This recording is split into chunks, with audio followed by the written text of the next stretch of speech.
Hey guys, welcome back. So recently it came to my attention that the maps I released a few weeks back, it turns out you really don't need them installed to play on them if someone hosts a multiplayer lobby and are hosting on one of those maps. So I thought it'd be kind of cool if I showed you guys the process to add maps as selectable entities in the multiplayer or custom match scenarios.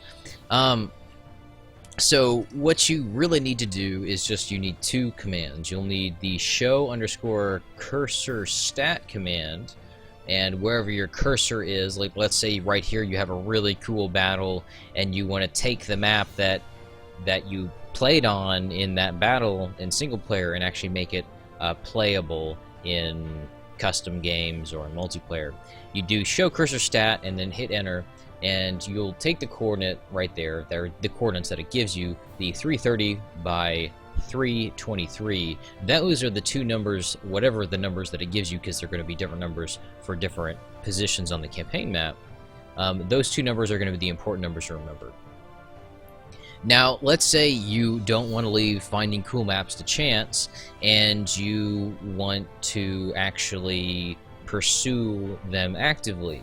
Now, let's say you're like, okay, I think, let's just, for argument's sake, say, like, right here would make you think that this would be a cool spot for a map, but you're really not sure, you've never had a battle on that map, and you really don't want to just, wait for a opponent to meander there to take advantage of actually seeing what that spot on the campaign map looks like. So what you'll want to do is use the move character function, but before you do that you actually have to get the coordinates. So you'll want to do show_cursor stat and get the coordinates, and then you'll want to move _character, and you'll have to put a quotation, and then I just use Sazbog Broken Bone.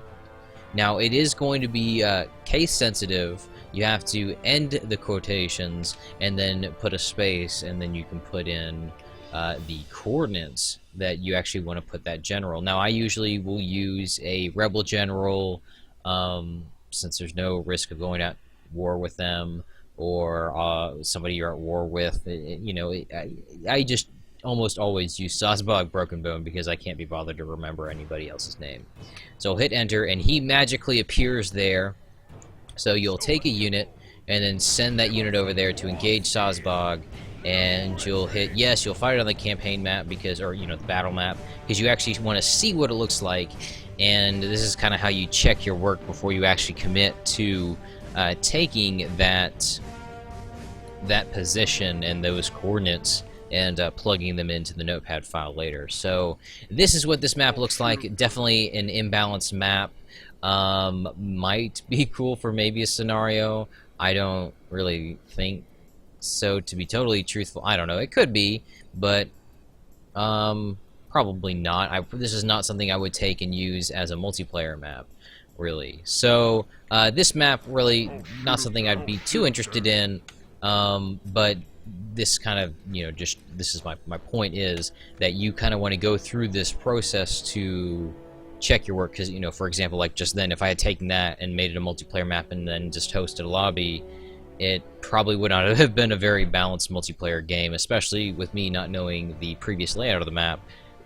So I couldn't even be like, oh, we're gonna do this scenario, or like with these rules to balance the map out, make it more fun. You kind of have to guess and check. So this process is a little bit of trial and error, but once you have like 4 or 5 or 6 different coordinates written down or saved away, that's kind of where you want to be at in terms of actually collecting maps. It's just getting those coordinates. So that is part 1, guys. Give me 1 sec. We'll be right back, and we'll start part 2. Hey guys, welcome back to part 2. So what you want to do now is you'll take your coordinate, and you want to keep that number where you have it, and you want to go to the Call of Warhammer Beginning the End Times folder, and then you want to go to Data, and then you want to scroll down and then go to Custom Locations, and you want to open this notepad file up. And then here you go. Now this will have all your current maps in it as well, and it's not too difficult to add one.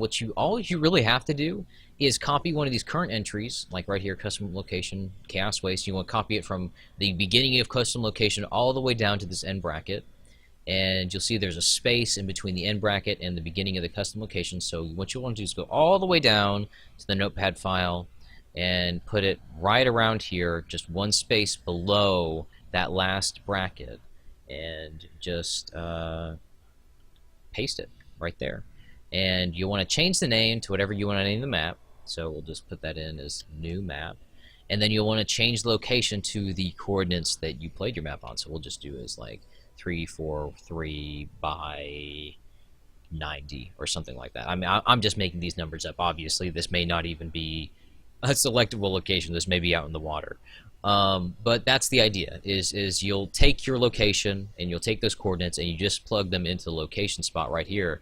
And the other thing that you may want to watch out for is where it says climate, just kind of make sure that climate matches up what you had with your map. You know, like alpine and forest are fairly similar. There's not too big of a difference.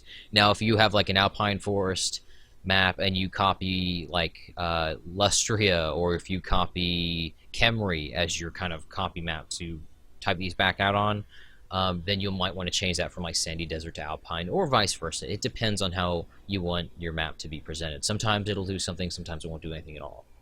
But that's the process, guys. I mean, that's all there is to it.